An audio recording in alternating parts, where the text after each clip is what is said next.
न्यायमूर्ति वीरेंद्र कुमार दीक्षित की खंडपीठ ने यह आदेश कल उच्च न्यायालय के मुख्य न्यायाधीश न्यायमूर्ति एफआई रिबेलो द्वारा इस मामले पर स्वतः संज्ञान लिए जाने के बाद किया। दिल्ली के विस्थापित कश्मीर पंडितों ने कश्मीर के अलगाववादी नेता सैयद अली शाह गिलानी और एक मीडिया हाउस के खिलाफ प्रदर्शन किया। दरअसल गिलानी को मीडिया हाउस ने अपने सालाना कार्यक्रम में भाषण के लिए बुलाया था। प्रदर्शनकारियों का आरोप था कि गिलानी जैसे नेता कश्मीर की समस्या और वहां हो रही मौतों की वजह है।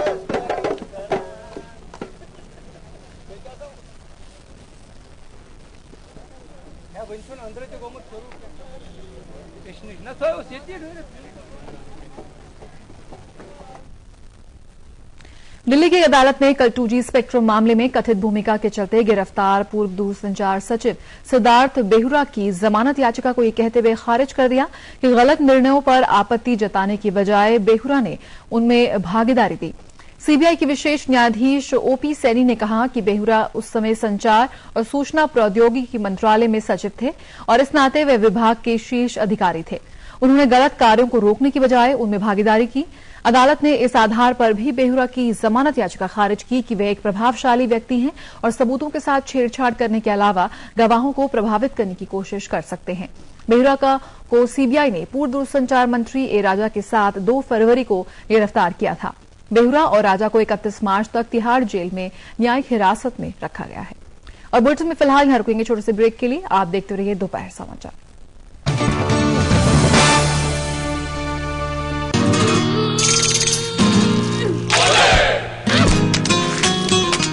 कपड़े की जान निकाल दी पर सफेदी फिर भी ना आई। अब और नहीं, अपनाइए घड़ी डिटर्जेंट केक। इस्तेमाल करें फिर विश्वास करें। चेहरा तो हो रहा, दोनों बोले एक ही बात, गर्भ से हो अंतर्यामी।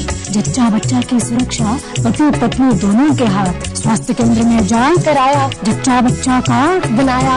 आयरन की गोली 100 दिनों तक, अतिरिक्त आहार खिलाना, प्रसव अस्पताल में ही कराना। कुछ जानी पहचानी सी लगे है इनकी भाषा। क्यों नहीं भैया, मैं हूँ गाँव की आशा। स्वास्थ्य केंद्र जाएं, जननी सुरक्षा योजना में पंजीकरण कराएं, सुरक्षित प्रसव और आर्थिक सहायता दोनों पाएं। एक नोट ने कहा था, मेरी रंगत तो देखो, सातों रंग पहनता हूँ, मेरा चेहरा उठाओ ना, बड़ी बारीक बातें हैं, छू के देखो नक्श मेरे, पहिए हैं न पंख हैं, पैसा चलता रहता है, नजर जो तेज रखते हैं वो सब कुछ ताड़ लेते हैं। ये नोट ने कहा था। मुझे भी परखने की एक आदत बना लो, पैसे की भाषा सुनिए क्योंकि पैसा बोलता है। ब्रेक के बाद स्वागत है और आइए अब रुख करते हैं कुछ अंतर्राष्ट्रीय खबरों की ओर।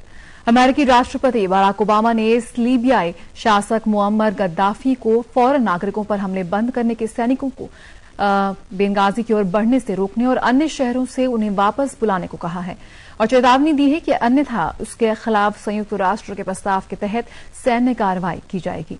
हालांकि उन्होंने ये भी कहा कि लीबिया में अमेरिका सेना को तैनात नहीं करेगा।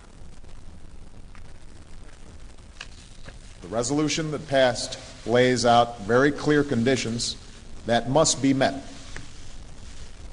The United States, the United Kingdom, France, and Arab states agree that a ceasefire must be implemented immediately. That means all attacks against civilians must stop. Gaddafi must stop his troops from advancing on Benghazi, pull them back from Ajubia, Misrata, and Zawiya, and establish water, electricity, and gas supplies to all areas. Humanitarian assistance must be allowed to reach the people of Libya. Let me be clear. These terms are not negotiable. These terms are not subject to negotiation.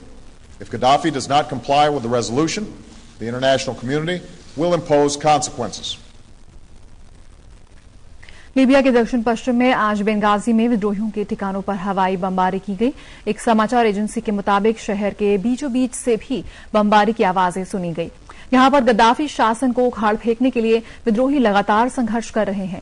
यही वजह है कि Libya सरकार और विद्रोहियों के बीच संघर्ष तेज हो गया है।